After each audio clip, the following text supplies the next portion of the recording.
Hey everyone, Kyle once again, and welcome back to reviewing the Friday the 13th films for Halloween month. And the next installment is definitely one of my favorites in the franchise, definitely. And that is Friday the 13th Part 7, The New Blood. Released in 1988. And it's directed by John Carl Buechler, which he's like a makeup effects type of guy as well. He helped do the puppets on Carnosaur and other stuff, then also a director as well. Films that he has directed have not been much, to be honest. I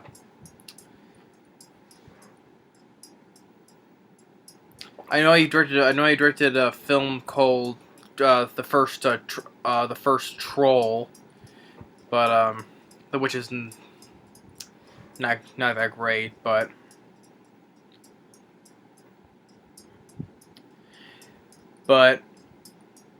I would say, and I know, and the new film that I got for DVD that was directed by John Carl Buechler, Miner's Massacre. He directed that though. He directed that one though, and I have not watched it yet. But other ones that he also have done, forget the other ones that did. But I know, oh yeah, the Eden Formula. That's the one. That one was not that great at all. All they did was taking Carnosaur footage from Carnosaur and just added in there, and you get Tony Todd and Jeff Fahey in there. That was not a good movie at all. That one, as a fan of the franchise, that was just a horrible movie. It was like a replay of Raptor with all these nothing with Eric Roberts. They just use rehashed footages from all three films. So, but the Eden Formula, that was a bad movie. So that's another one guy. But this, I would say, this is the guy's best film, I would say. And I enjoy the story of this one, because in this one it's basically Carrie versus Jason, because you have this girl by the name of Tina, played by Lar Park Lincoln. She has the ability of telekinesis, and she used this to kick Jason's ass, basically. And the film came out on May 13th, 1988. It was a hit on a $2.8 million budget, very minimal budget, and it made about $19 million. It was, of course, once again, the film wasn't well received critical wise. Has a 30% Rotten Tomatoes, and I think it has a 4.9 IMDb, I believe. But it is getting a cult following as fans of the franchise. And this is the star where it starts Jason, played by Kane Hodder, who has always been probably to many people many fans of the franchise, people consider Kane Hodder as the best Jason. I do agree with that. I love Kane Hodder. He does play the best Jason. He played Jason from this to Part 8 to Jason Goes to Hell, and then Jason X. He's a perfect Jason. So he did a really great job in this. And also, I just love this is my favorite look of Jason. Because all the different looks he has in the franchise, this is my favorite look. He's now he's more zombie type of look. Like torn up clothing, you can see his corroding skin, and you actually see like his spine in the back, and more like a rib cage too. I really like it. I really love the look. It's definitely my favorite look of Jason. Even when the mask is split open, the face of Jason, I like that look as well. I enjoy that look. So it's good. It's really good makeup effects as well. I think that John Carl Buechler helped. I think I know he's an effects guy, so he does. If he did a good job with that as well. Once again, good score by Harry Manfredini. Easily fast paced. Is only 88 minutes. And not only it's definitely one of my favorites of the franchise, and though I like the look of Jason and Kane Hodder's performance in the story. One of the all the posters of the Friday 13th films, I really like the poster in this one where it shows like a knife, and then it shows the faces of our two leads. Like have Jason the hockey mask, and you have Tina's face, with a glowing eye. I really love that poster. That's a good poster. With that poster and the Freddy vs. Jason poster, other posters that I like from the Friday the 13th films. Well, Jason Takes Manhattan, that's a good poster though, but misleading, and I'll get to that though. But all the ones besides the Freddy vs. Jason poster, I'd say all the good-looking posters from the Friday the 13th films is definitely the New Blood. As for the as the story goes, you got Tina. It shows when Tina was a little girl, at Crystal Lake.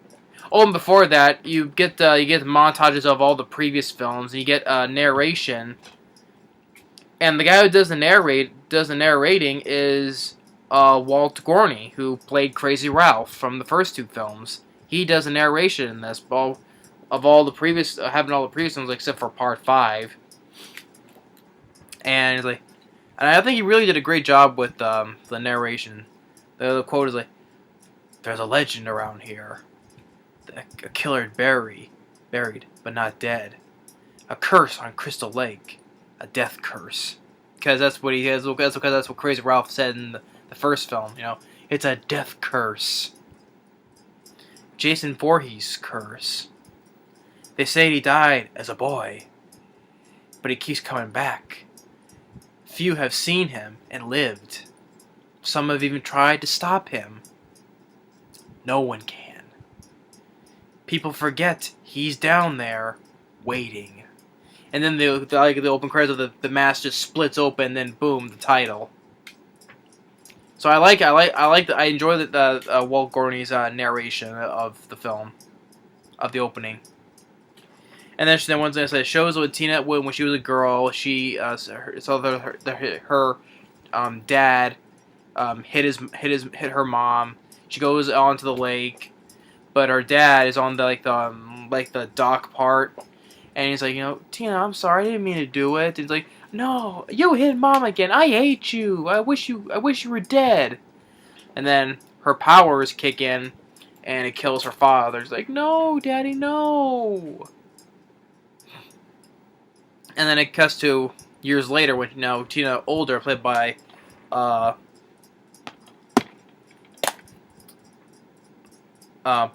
Park Lincoln, which I thought she did a really good job. I think I think she was also a strong female heroine like Amy Steele was, because she basically gets the kick of Jason's ass a lot in this film.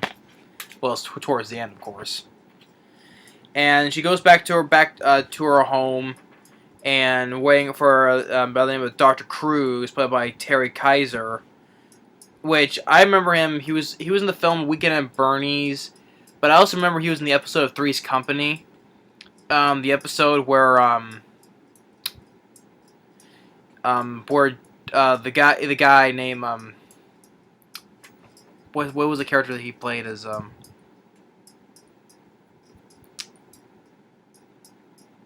forget the guy's name, but he was the one who was like he wants to beat up Jack John Ritter because he was looking at his girlfriend, and when he talks when he goes at Larry's apartment, he's like, open up or I'll break down this door. I like to see you try. Breaks down Larry's door. That's the guy who was in episode 3's Company. He was also in another episode of 3's Company where he would play a different character. But that's the most role I remember him from. But he was also in Weekend at Bernie's. So he plays the doctor who wants to. He says he wants to help rehabilitate with what happened, but he really wants to see her do her telekinesis experiments and stuff like that. And then while that's going on, you have this group of teens in a house where they're waiting for a birthday party for this guy named Nick, played by Kevin Blair, his cousin Michael to come, and which Tina kind of likes Nick, and Nick same thing her.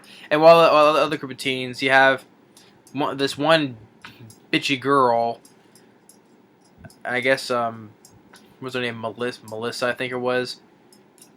You know, she of course she just acts like a bitch and just that's basically what she is there for. Um, and then then at night when Tina goes out of the dock where her father died, she tried to use her powers to bring him back, but ends up bringing back Jason because he's still at the end of part 6. He's still chained like this down, but she brings him back to life, and the chain and frees him. But then she faints, and at the woods you have Nick's cousin Michael, played by William Butler, who I remember. I think he was in Texas Chainsaw Massacre 3. His girl gets killed, and then he gets killed when Jason throws him with a spike at him, and then stabs him through. In which Tina has a vision of him being killed, and then the bitch girl Melissa, picking on her. It's like, oh, this is how they do things in the loony bin or in the mental institution. And then you have these two other campers in the woods. You get a good where Jason punches through the guy and breaks the guy's neck, and the girl, in the sleeping bag, which is Kane Hodder's favorite in the film. What the work he's done, even I mentioned on features and stuff, in interviews, that's his favorite part of it. He was supposed to slam the girl against the tree a lot of times, but I guess thankfully he kept slipping out his fingers, so he meant got really mad and really just gave it one good slam, and that was a perfect take for it. And one thing I would say though, the kills are good though, but at the same time they're not bloody at all. There's lots of cutaways, and there's very little of the blood you see. I mean, because they were supposed to be a lot gorier and bloodier, but I guess Paramount and MPA, whatever, they decided to trim all that stuff out of it, cut it out of it. Which, why? I mean, it's Friday the 13th. Jason is supposed to go all out on killing teenagers, and why they cut all the good stuff out of it? Why, I have no idea. Yeah, because Kane Hodder, supposed to slam the girl, gets the tree trunk a lot of times, but the one good take he did because he was getting frustrated, which it was funny though. And Kane Hodder seems like a really nice guy. So when I go to these toy shows, when there's guest celebrities, I would love to meet Kane Hodder. I would love if there shows pictures of him from the other Friday the 13th films he's appeared in. I will definitely get his autograph if I ever do meet him. From this one, because it's definitely the favorite look of Jason. But Kane Hodder seems like a good guy, so. And it looks like Kane Hodder was having fun, too. But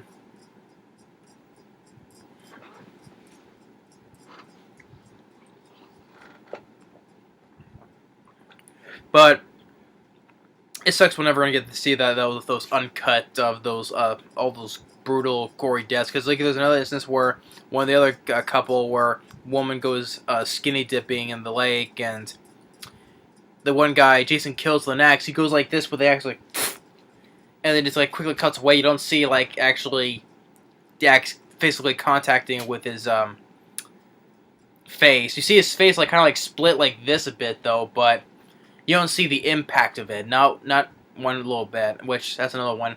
And Jason goes and gets the girl, just drowns her.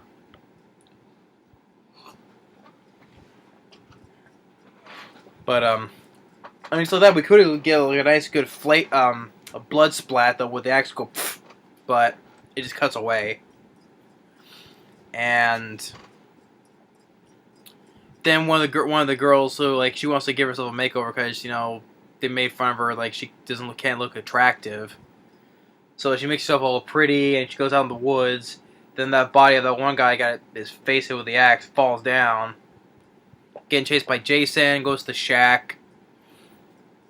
Tries to hide, but and you get Jason using a lot of different weapons to kill people in this film. He gets this little sickle, and you realize it cuts her throat though, but once again it cuts away. so you don't see the impact of the death. This sucks, you know. We would like to see those uncut, but no. That's one thing that sucks about this film, because it's one of my favorites, and definitely one of my favorites in the franchise, definitely. But it's the one of the least goriest of the franchise. The previous ones were gory, like Part 6, cutting 3 people's heads off at the same time, or like that one, for one instance, or the guy got his arm ripped off and with his face planted on the tree with a smiley face, or that one girl in the cabin, the blood splat out the window and you see the blood all over the room. That was much more gory than anything in this film. Sad to say. Stupid, you know. That's a screw up in Paramount's fault part right there, you know. So, and as for more other kills, there's one other couple that's in the van. Of course, this would have been a good. This was also cut out where the guy steps out of the van and he gets his head crushed. You see some blood start coming out of the guy's head, but it cuts away. And then the girl, she gets like poked through the eye with the party blower. And while it's going on, that you know, Tina has been hanging with Nick and Miss Dr. Cruz, you know, still wants her committed because she's like talking about the person in the lake, and which he thought was not her father, and other things, and he knew about the spike thing that that he found.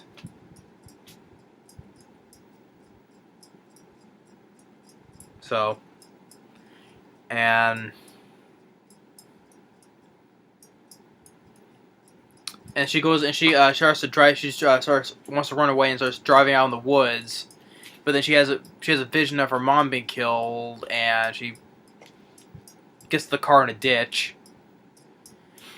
And while Dr. Cruz and Tina's mom go looking for her, then the other people that get killed, you have one guy goes in the kitchen, he gets stabbed with a knife, and the girl upstairs, she gets thrown out the window, and the other guy who was just being used by that bitch Melissa, he gets like stabbed and cut right down here with a machete. And then out in the woods, Jason kills Tina's mom because the douchebag doctor holds her just as a way as a shield to save his own ass, basically. He's like, oh my god, he just holds her like this, waiting for her to get stabbed. And then he gets his comeuppance when Jason is chasing him with this big power it's like a weed whacker or something like that, with it has a saw blade instead though. And of course, that's for the on the director's cut, that, you know, it cuts away. You see him stab a little bit, but you don't see the full of it though. I would like to see more where it's more digging into him and then get some more guts out of him, but no. You see just a little bit, just touching him, and then that's it, like this. And then Tina's with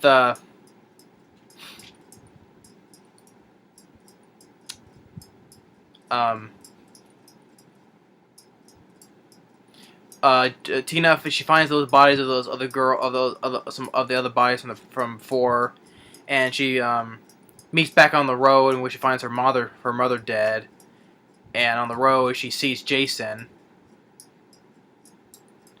And well, before that she was with Nick, and they go back to the house, and she finds the Jason clippings, the newspaper clippings, and finds his cousin dead.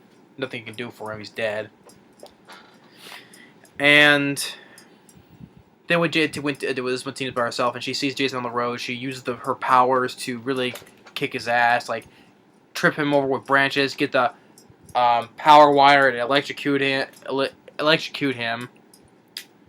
Then when she reaches back to the house, like she throws like a sofa at him and a a pot with a head in it, and then she drops like the whole the thing of the front porch right on top of him, and then goes back to the other house with Nick with that bitch Melissa. They're telling her to stay, but she wants to leave, and then she gets a good where she gets an axe to the face. Once again, it cuts away when it hits her, but you see it stick in her face, though, but you don't see the impact of her actually hitting her face. And they just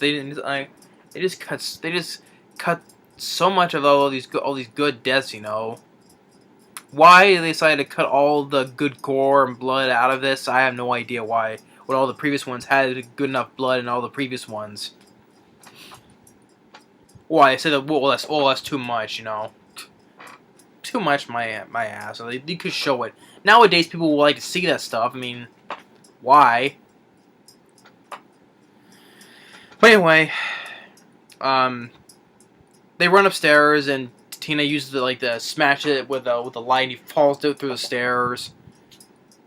Or another funny bit when he after he kills that bitch Melissa, where they're trying to make it to the door. And I thought it was kind of funny where he goes and he quickly shuts the door so they can't get out. For some reason I thought that was kind of funny. Or it's like they're trying to make it to the door. It's like go, and he's like, no, shuts the door. I thought it was kind of funny for some reason, but still. And then he knocks Nick out. Then Tina's like, no, and she's like using her powers to hold him, like trying to get into his head. Then splits the mask and get the good reveal of the good makeup of the Jason's corroding face. She breaks the floor, tries to choke him, and then she shoots some nails into him, and then soaks him with the gasoline. The furnace sets him on fire. Like with Kane Hodder, he's a stunt guy, so he does all the stunts. All the stunts that he's done, he does all of himself, like the falling to the stairs, the thing falling on top of him, or him being set on fire. Shows he's a not only a good Jason, but a good stunt man. So then they both get out of there as the house explodes. Good explosion. But he's still alive and knocks out Nick again, just tries to shoot him.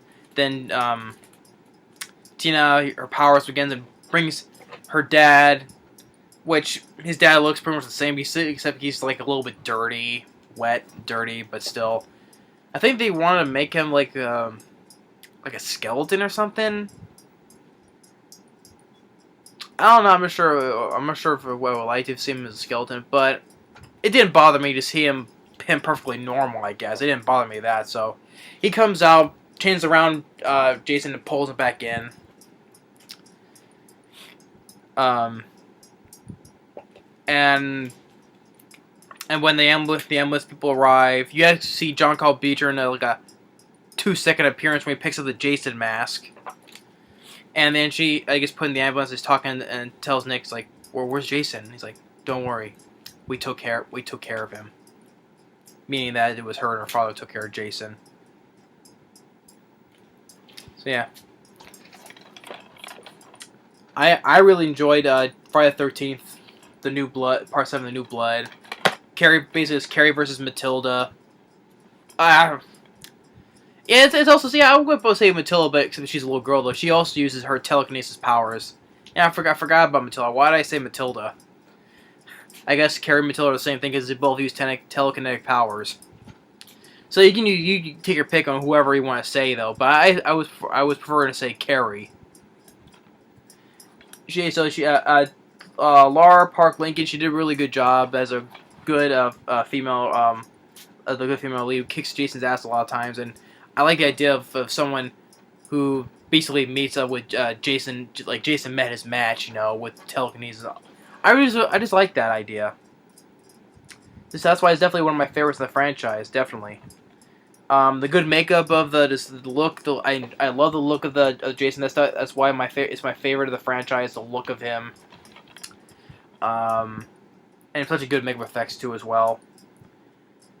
There's some good kills though, but at the same time, it defeats the good kills are defeated when there's no good gore or blood because they trimmed the stuff away from the film, and all that stuff is now gone. It's just been left to rot away, and we're never going to see those uncuts of all those deaths, sadly, because Paramount they screwed up. So yeah, because I guess they're not fans of they're not a fan of their own franchise, so they decide, no, we're just gonna take away all the good stuff away from it. Yeah. But yeah, I thought as for Lar Park Lincoln was good. Kane Hodder definitely great as Jason, no doubt about it. Kevin Blair as Nick, I thought he was fine as well. As for supporting cast, like Terry Kiser who played Dr. Cruz, I thought he was good too. The girl played Melissa. I thought she was good at acting like a bitch in the film.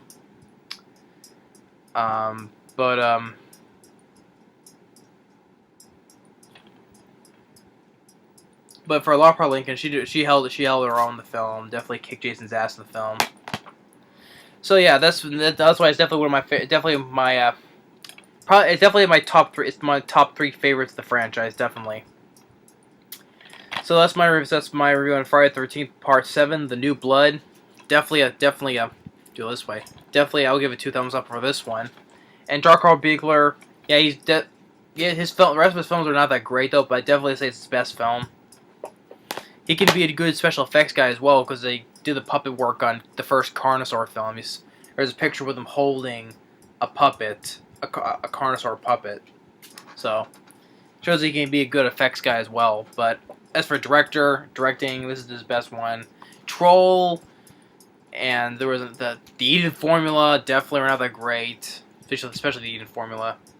Miner's Massacre, I have not seen that just yet. I just got it though, but I haven't seen it yet, so I'll have to look at that one, see if it's probably as on par as this film, but I'm not holding my own on that, so.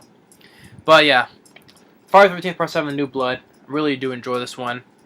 Thanks for watching, and stay tuned on for I would say it's my least, as to many people who don't like this one, I definitely understand though, but also it's my least favorite in the franchises. The falsified title of Friday the 13th Part 8, Jason Takes Manhattan. Later.